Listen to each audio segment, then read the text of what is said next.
Vladimir Poutine qui répond aux questions de Jean-Pierre Elkabbach sur Europe 1, aux questions de Gilles Boulot sur TF1. C'est une première interview à des médias français sur toile de fond de commémoration du débarquement allié, avec cette crise en Ukraine derrière tout cela, et alors que la Russie est exclue provisoirement du G8 et des discussions du G7 qui se tiennent actuellement et jusqu'à demain. On a l'impression d'un jeu paradoxal des Européens à l'égard de Vladimir Poutine, pour commencer, Pierre Laurin. Étonnant.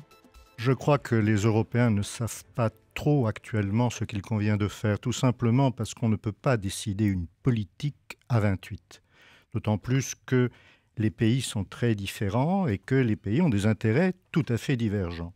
Certains pays européens de l'Union européenne sont inquiets parce que la Russie leur semble avoir une attitude hégémonique, et ce sont en particulier la Pologne, mais également les anciens pays baltes. D'autres ont des liens très anciens et très denses, notamment du point de vue économique, mais également politique, avec la Russie. C'est la France, c'est l'Allemagne, c'est l'Italie.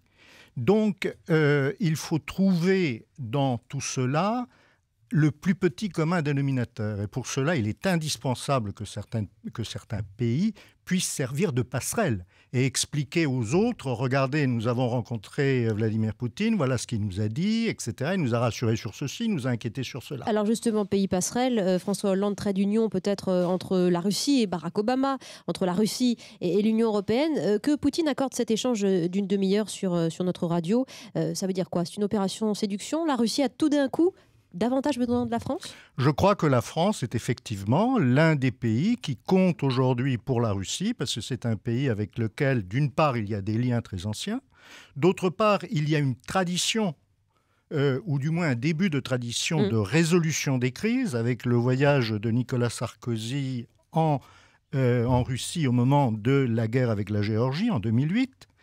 Et finalement, les circonstances ont placé aujourd'hui François Hollande dans une position privilégiée, puisqu'il accueille des chefs d'État dans le cadre du 70e anniversaire du débarquement, et que c'est donc une cérémonie consensuelle. L'histoire qui peut servir l'autre histoire. Absolument. Et Hollande, vraisemblablement, aspire peut-être à servir également de médiateur dans ce conflit ukrainien qui est très inquiétant.